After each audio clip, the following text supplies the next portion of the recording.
Hey, what's up guys? My name is Lawrence Phillip, aka DJ Random, and I'm an Ableton certified trainer, and today we're going to be learning about Wavetable in Ableton Live.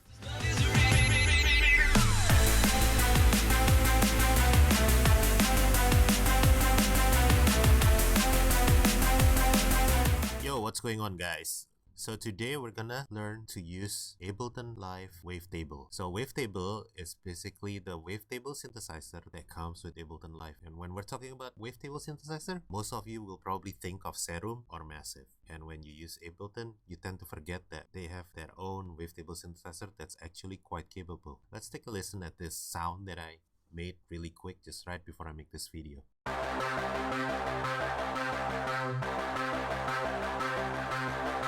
That's just a quick sound that I made to kind of resemble electric guitar riff. So before we get started, I want to talk a little bit about Wavetable synthesizer. Wavetable synthesizer is actually pretty similar on the way it works with subtractive synthesizer, which in Ableton Live that would be analog. So the way it works is actually you have an oscillator that's being routed into filter, and then it goes into your global control, which is control the volume, and then you have the option of doing modulation in this area. So what differentiates Wavetable synthesizer with subtractive? That would be on the oscillator. In subtractive synthesizer, the oscillator usually consists of sine or triangle, saw, a square or pulse, and occasionally noise. In Wavetable synthesizer, the oscillator have lots and lots of waveform. So here's an example. If you look at right here that says basic, this is basically a subfolder. When you click here, we have 10 or 11 subfolder in here, and on each of this folder you have all the wavetable that's available for you. This means lots and lots of waveform for you to use as the foundation of your sound design. Plus, on top of it, with Wavetable, you can actually use any of your own sample to be your waveform. If you click right here and you go to the bottom that says user, I'm actually able to pull any sample that I have and put it in there. So I'm just going to use this example, female, which sounds like this. I'm just going to drag it in here, and then if I play this note, that's what it sounds like. And then I can move this to a different sound. That's one cool thing about it. Now that we get the difference between subtractive synthesizer and Wavetable, let's dive into the synthesizer and see what it is capable of. Okay, so let's take a look at this particular synthesizer. Let's start from this side, which is the oscillator. Like I mentioned earlier, the big difference is you have all this different waveform that's available for you. And then in this particular design, Wavetable actually have 3 oscillator. We have 2 full oscillator, oscillator 1 and oscillator 2, and then we actually have an extra oscillator, which is a sub oscillator. So it just generates sub. And let's take a look at what each oscillator have. So in this oscillator 1, this is where you choose all your waveform. And then in here, we have volume for your oscillator. And then in here, here's what make a big difference between oscillator from subtractive and Wavetable. In Wavetable, we have the ability to scan through the waveform. So for example, let me pick something complex here. Now I have the ability to scan through this waveform. So if I pick one note right here, and then I move it to the next one, notice how the sound is slightly different. And then I go right here. Plus on top of it, what's great about it is we can actually later on, when we dive into the modulation, we can actually automate this so it scans through it. So if I play a note like this, we can make something that sounds like this. So that's pretty cool. So you can have like really rich timbre coming out of a Wavetable synthesizer. And then right here we have this lines, and then we have a circle. So this is basically just a display. Right here is a linear, so we can see where it goes. And then we go right here, which is a circular one, which looks really cool if I play it. This is personal preference. Personally, I prefer to work with this view. And then let's dive through this bottom one right here, where it says none. This is the additional effect that you can do. So it comes with 3 different modes. There's FM, classic, and modern. And then right here is where all the tuning that's available for you. Oscillator 2 have the same thing, basically, exact same thing. And then in here, in the sub, if we want to turn it on, we just click here and have it yellow. And then this is the volume for the sub. And then this is tone to add more harmonic. And then we can add harmonic by playing with the tone. So that's basically the oscillator. And then right here we have the filter. Wavetable have 2 filter available for you to play around. And this is all the different modes that you can choose. And then right here is all the different modeling of vintage analog filter. OSR is, I think that's Oscar. MS2 is Korg MS20. SMP and PRD, I'm not really sure what that is. In here we have our resonance and our frequency. And then right here we can choose the routing, whether we want it to be serial, which means it's going to be processed through filter 1 and then it goes to filter 2, or we're going to go parallel, so that means each sound is going to be processed parallel together at the same time. And then there is a split. Right here it's the same thing, we just turn it on and now we have 2 filters going on and we can modulate them separately later on. And the next we have modulation sources. This is where all our modulation is.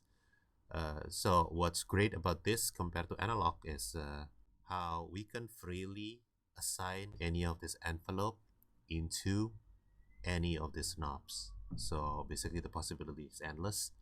Most of the envelope 2, envelope 3, LFO1 and LFO2 by default is not assigned to anything, while this one amp is assigned to the volume for the main control. But still you can still assign this amp into anything. That's pretty flexible. And then how do we apply that is we're going to be using a matrix. So the way it works is like XY axis. So let's say I want to automate the oscillator position. All I have to do is just click that. It's going to be highlighted, and then I just find which one I want to automate it with. If I want to automate it with envelope 2, then I just select that like that. And then now if I'm playing that, just take a look at it. Now it's moving. The last part is actually the global control. In here you have a volume, and then poly. If we click this, it becomes monophonic, while this is polyphonic. It can take up to 8 voices at once in the polyphonic mode. And then right here is glide, and then we have unison. Unison is used to thicken up your sound by adding more voice at the same time. We can go all the way up to 8 voices. Amount is how much unison you want to apply to your sound. Okay, so now that we got that out of the way, let's start by creating a sound. I'm just gonna use this particular one, bit ring, which sounds pretty thick and has kind of like a nice ring. So let's apply that same riff that I used in the previous one. So that's what it sounds like in basic, so no movement whatsoever. So let's spice this up by picking a filter first.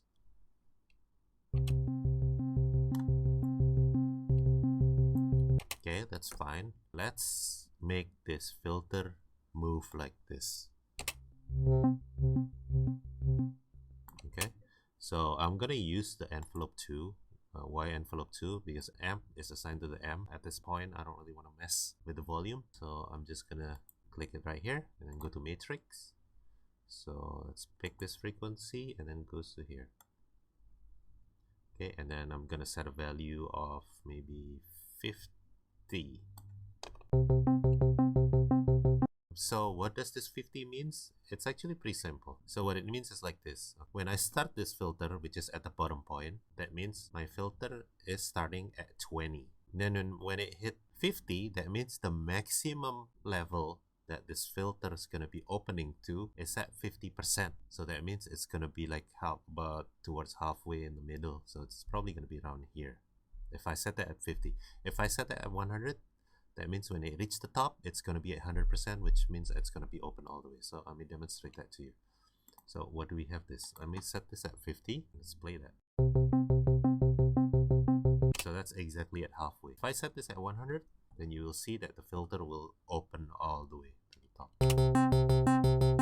So that's basically what all this value means. Okay, so I'm going to go with 50 for now. That already sounds pretty good. And then what I'm gonna do is I'm gonna open this, and then I'm gonna choose MS2. And then when you choose modeling, now you have this drive available for you. So I'm just gonna crank it up to thicken up the sound. Notice how much thicker that becomes. I think this sounds pretty good, but I want this to have like a little bit of a brightness. So I'm gonna start maybe around here, the filter.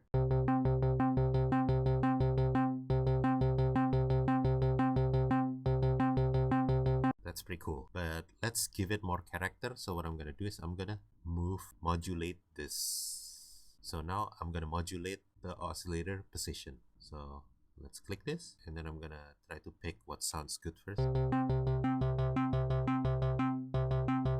That kind of have a nice resonance to it, so let's pick that, and I'm gonna go with maybe right here, envelope 2. I'm gonna set it to 50. So this works exactly the same when using envelope 2. What it means is it starts right here, which is at right now I'm setting it at 22%. That's the bottom, and then it will go up to 50%. And this 50% doesn't mean halfway of this, that means that halfway of this. That will be going like right around here, I think. Let's take a look at it.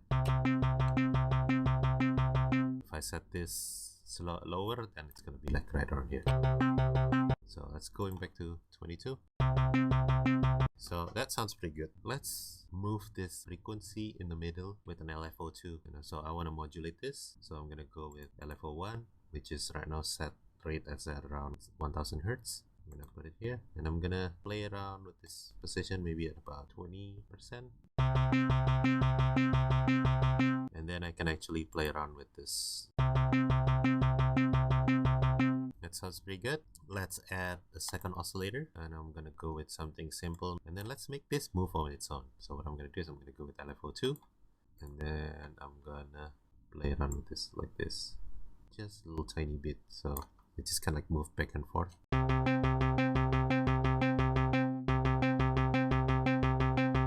And then one thing that I forgot is when I go to the envelope 2, right here you see none. So this is basically telling you the behavior of the envelope when I send a MIDI command. So MIDI command means I press a button. How does this gonna behave? If I leave it at none, that means, let's say I press a button and then I stop pressing it.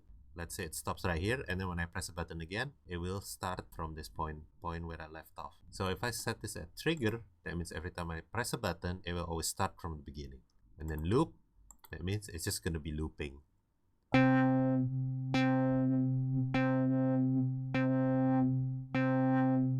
That's how it works with the loop. So right now I'm just gonna set it at trigger.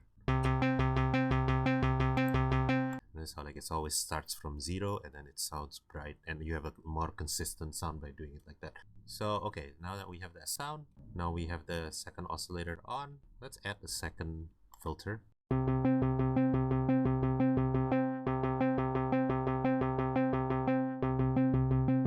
And then I want to make that move too. So what I'm gonna do is I'm gonna assign this to envelope 2 again.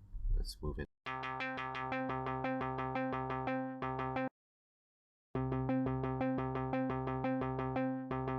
So let's differentiate without that filter. And then let's add a little bit more character with this, put a drive to it. Now it starts to sound more like a guitar. Let's go back to oscillator 1. Let's spice this up by adding some effect since we haven't touched that. So, okay, that sounds pretty cool. So now I can actually automate that. Oh yeah, also right here, there is R right here. Same thing. When you turn it on, that means it's re-trigger. So every time you press a button, it will always start from the beginning. So you have more consistent sound. So I'm gonna go with LFO1. Let's hear the difference without it.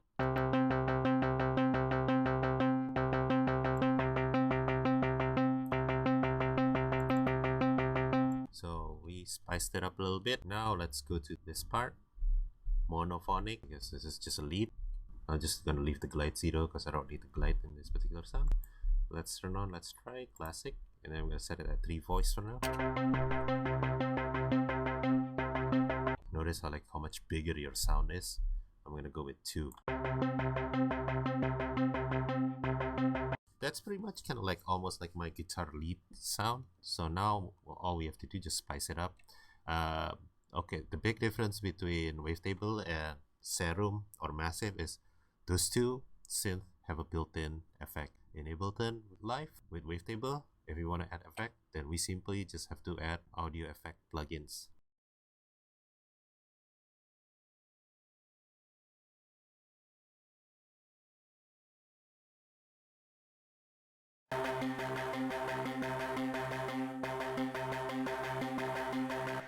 That's just a quick sound that, as you see, we put together on the spot.